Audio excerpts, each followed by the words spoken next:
Have you ever come home from a long day, opened your fridge for something small and comforting, only to realize that one detail staring back at you could change everything? That's what happened to me. And before I go on, tell me, where are you listening from today? Drop it in the comments below because I love hearing your stories too. And please don't forget to subscribe so you won't miss the rest of mine. My name is May Whitfield.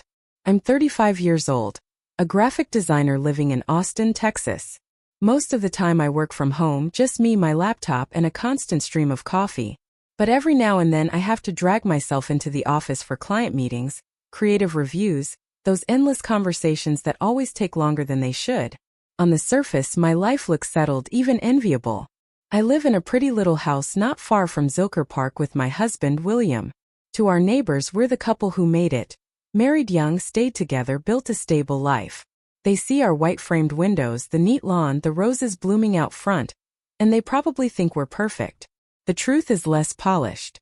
William and I have been married for 16 years. I was 19 when we said our vows, certain he was my forever. He was 22, ambitious, charming, already talking about the future he wanted to build. Back then I believed every word, and for a while that belief carried us. Today things look different. William works in a talent management company. His world is phone calls that never end, lunches with clients, red carpets, and late-night industry parties. He thrives in it. He loves the spotlight, even if it's not on him but on the actors he represents. And me? I'm quieter. I design campaigns, juggle deadlines, and find comfort in routines. Coffee in the morning, music while I work, small rituals that make the days feel steady. William's world and mine couldn't be more different. Sometimes we overlap, laugh at the same old jokes, share dinner at the same table. But most of the time it feels like we live in two separate orbits, spinning close but never really touching. I told myself that was just how marriage goes. 16 years changes people. Passion fades, routine settles in, and maybe this quiet distance was simply the price of staying together. That's what I wanted to believe. Until the night I came home hungry, opened the fridge, and noticed something I couldn't ignore. That Tuesday had been one of those office days. Meetings, endless discussions over colors and logos, clients who thought they knew more than I did. By the time I pulled into the driveway, the sun was setting and I felt drained. The kind of tired where you crave comfort more than food. I dropped my bag on the chair, kicked off my heels, and went straight to the fridge. All I wanted was something quick. And then I saw it, my little indulgence. A jar of apricot jam I had bought the day before. It was mine, my guilty pleasure. Golden, sweet, tangy. Something that reminded me there was still softness in the world. William despised it. For 16 years he had teased me about liking it, called it May's candy. He wouldn't touch it if his life depended on it. That made it feel safe, something that was only mine. I twisted open the lid, dipped in a spoon, and smiled at the taste. Just one spoonful. I set the jar back carefully, closed the fridge, and thought nothing more of it. The next evening when I came home again, I reached for the jar without thinking. The moment I lifted it, my heart dropped. It was lighter. Noticeably lighter. I peered inside. The glossy surface had a scoop missing. Much more than the single spoonful I had taken. Almost a quarter of the jar was gone. I stood frozen, the refrigerator light spilling across my face, the jar cold in my hands. I tried to reason with myself. Maybe I'd misremembered. Maybe I had eaten more than I thought. But no. I was sure. Just one spoonful. That was all. And William? He hated apricot jam. 16 years, not once had he touched it. So if I hadn't eaten it and he never would, then who had? I placed the jar back slowly, my fingers trembling. The kitchen felt heavier than usual, the silence sharper.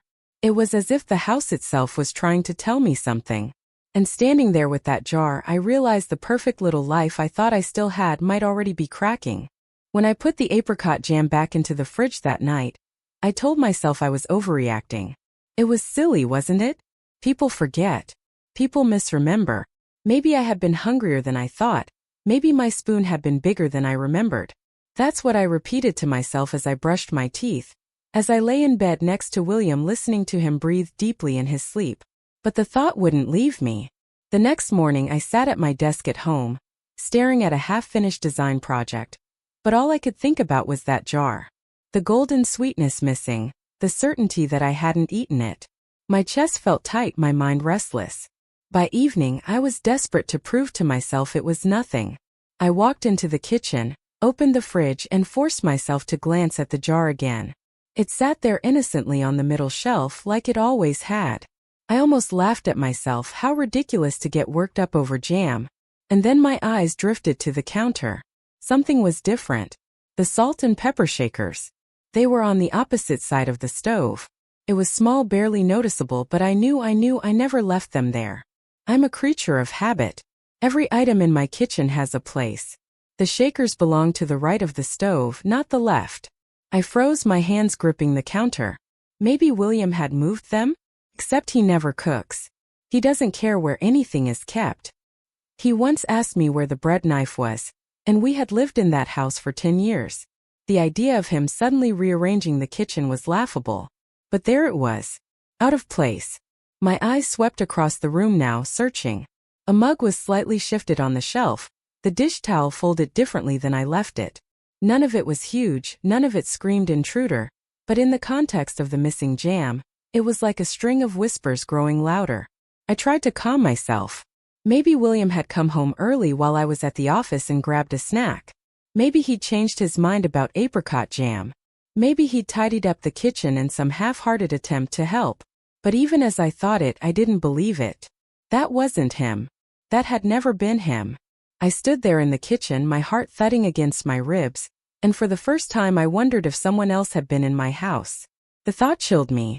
Not just because it meant betrayal, but because it meant invasion. My home, my safe space, touched by someone else's hands.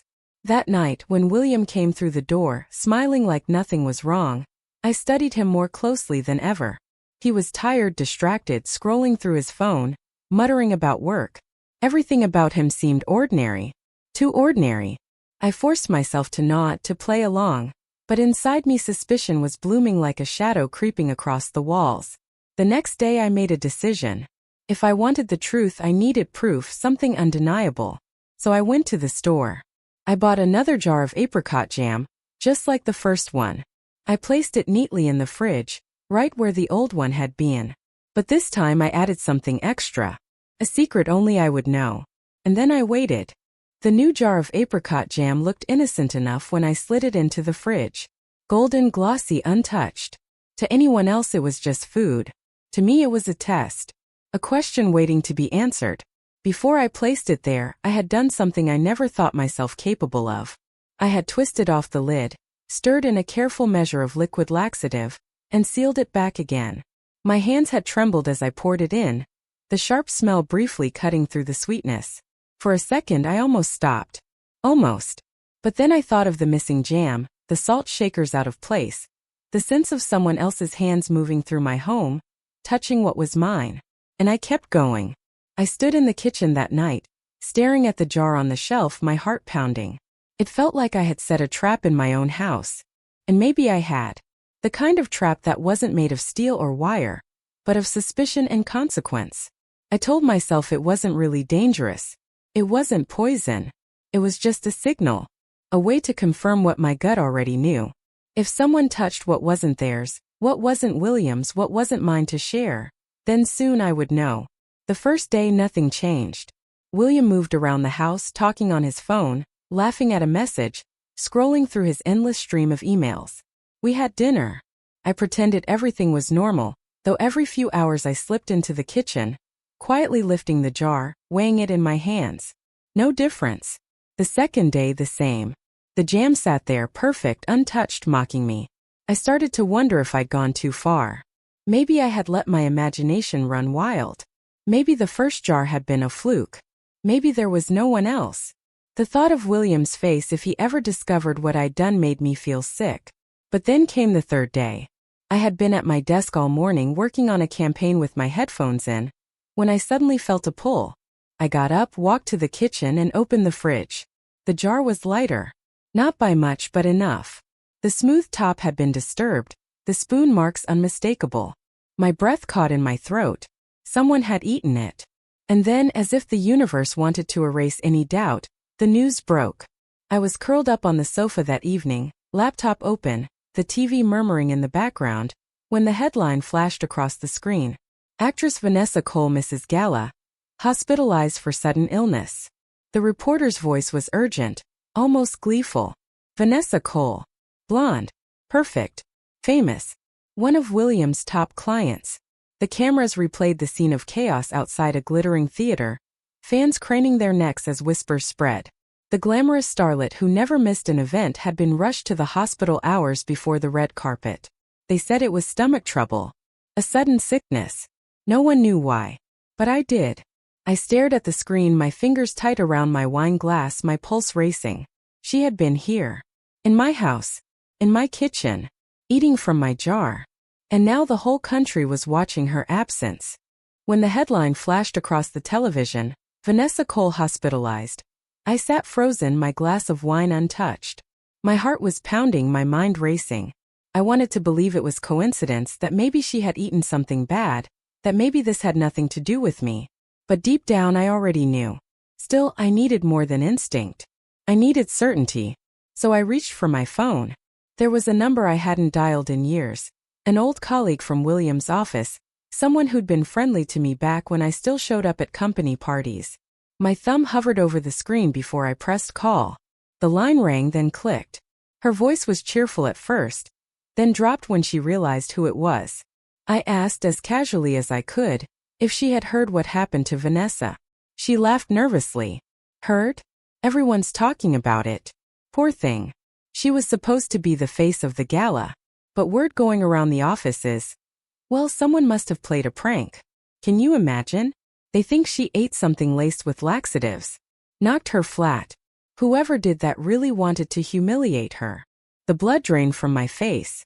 My hand trembled around the phone, but I forced myself to murmur something neutral, thank her, and hang up. That was it. The confirmation. Not imagination. Not paranoia. Not coincidence. Vanessa had eaten from my jar. I sat there in the kitchen, the phone heavy in my hand, the news chattering on the television, the headlines already multiplying. Vanessa Cole cancels appearance. Mysterious illness raises questions. Pictures of her being rushed into a hospital car, wrapped in sunglasses and a scarf, plastered across the screen. The scandal was alive, spreading, unstoppable. And I knew I was at its center even if no one else did. Inside our home, nothing was said. William moved through the rooms with his usual rhythm. Phone in hand, voice raised in frustrated whispers, pacing the hallways. But I noticed the tension in his jaw, the way his eyes avoided mine, the silence that thickened between us. I didn't bring up the gala. I didn't mention Vanessa. I didn't ask.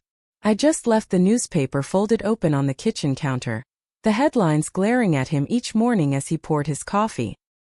He would glance at the paper, his hand pausing for the briefest second, then force himself to move on. We spoke about dinners, groceries, weather. Never about what mattered. Our conversations were polite facades, our smiles thin and strained. At night, we lay side by side in the same bed. But I could feel the miles of distance between us. It wasn't open war. Not yet. It was worse than that. It was silence. A silence so sharp it could cut through glass. And I knew this was only the beginning. Silence can last only so long before it begins to bend under its own weight. In the days after Vanessa's collapse, the media fed on the story like wolves. Everywhere I turned, her face appeared. Newspapers, glossy magazines at the grocery checkout, television anchors repeating the same images of her pale and hidden behind scarves. Speculation ran wild. Was it food poisoning? Was it sabotage? Was she sick? Every theory made the scandal more irresistible. At home, I made sure those images followed William too. Each morning, I placed the newspaper neatly in the center of the table, open to the front page. Headlines screamed, Vanessa Cole's mysterious illness shocks industry.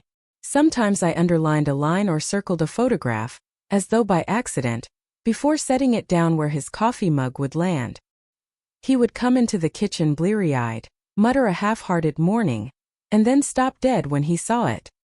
His hand would hover over the page, his jaw tightening almost imperceptibly. He would flip the paper shut with a little too much force, as if silencing it. But silence doesn't erase truth. I watched him carefully, the way his smile felt thin, practiced, the way his eyes darted away from mine too quickly when I lingered on his face, The way he stayed later in his office, doors closed, phone calls muffled.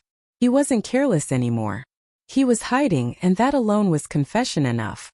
The house became a stage. I played the part of the dutiful wife, cooking, folding laundry, asking harmless questions, while my every move was a deliberate test. Each word I spoke, each pause was a note struck to measure his reaction. He thought he was in control, that by saying nothing he could keep the truth contained. But I was watching, waiting, letting the silence choke him. Sometimes I caught his eyes lingering on me as if he wanted to say something, to spill the words stuck in his throat, but then he would swallow them back down and look away.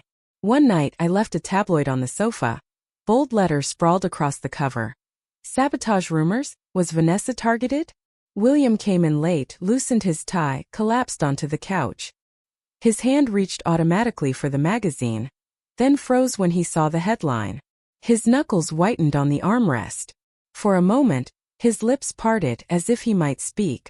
But then he shut the magazine, tossed it onto the coffee table, and muttered something about a long day.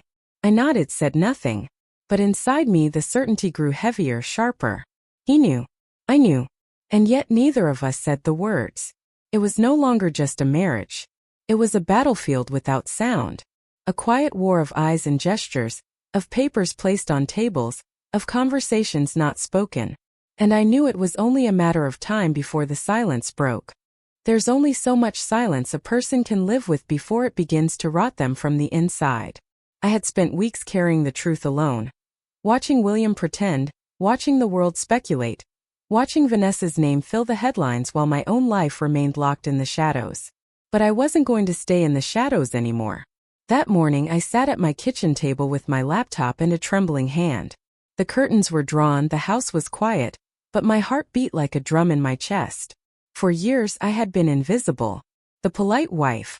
The woman who didn't ask questions. The one who smiled through the silence. Not anymore. I opened my laptop, switched on the camera, and stared at my own reflection on the screen. I looked pale, tired, older than I felt, but there was steel in my eyes I hadn't seen in a long time. I pressed record. My name is May Whitfield. I began, my voice steady though my hands shook. You've all seen the headlines about Vanessa Cole, the actress who collapsed before her gala. The news says no one knows why. But I do. The answer was sitting in my own refrigerator. A jar of apricot jam. I swallowed hard, leaned closer. That jam told me everything. It told me I wasn't alone in my house when I should have been. It told me my marriage wasn't what it looked like on the outside. And it told me that the woman my husband was supposed to represent as a client was standing in my kitchen, eating from what was mine. For a moment I almost hit stop. But then I let the anger push me forward. I gave my husband 16 years of my life. 16 years of loyalty, trust, and silence. He gave me betrayal. So yes, Vanessa's sudden sickness? That wasn't an accident. That was the moment my silence ended. Because the jar of jam didn't just expose her. It exposed him. And now I'm done staying quiet. I ended the recording with shaking fingers, stared at the frozen image of myself on the screen, then clicked upload. The words were out. There would be no taking them back. The first comments trickled in within minutes. You're brave, May. Thank you for telling the truth. She deserved it. Good for you. You're stronger than you know. We stand with you. Then more. Dozens. Hundreds. My inbox flooded with messages from strangers, women who said they saw themselves in my story, men who said they admired my courage, voices that told me over and over again, you did the right thing. For the first time in years, I didn't feel like I was screaming into an empty room. People heard me. People saw me. And in that moment, as my phone buzzed with notifications, as my story spread across screens far beyond my kitchen table, I realized something. I had taken back my voice. And I wasn't going to give it up again. The video spread faster than I could have imagined. Within a day it was everywhere, shared on Facebook, reposted on Twitter, clipped on TikTok. My inbox overflowed with messages. Some came from strangers with usernames I'd never seen before.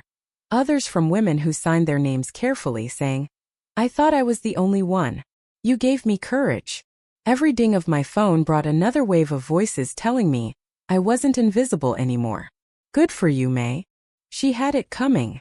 You did what every betrayed woman dreams of. You're a hero. For years, I had been a silent shadow in my own marriage. Now my story was being carried by thousands of voices. It was overwhelming, dizzying, but underneath it all was a deep, steady sense of relief. And then William saw it. I'll never forget the sound of the front door slamming that night.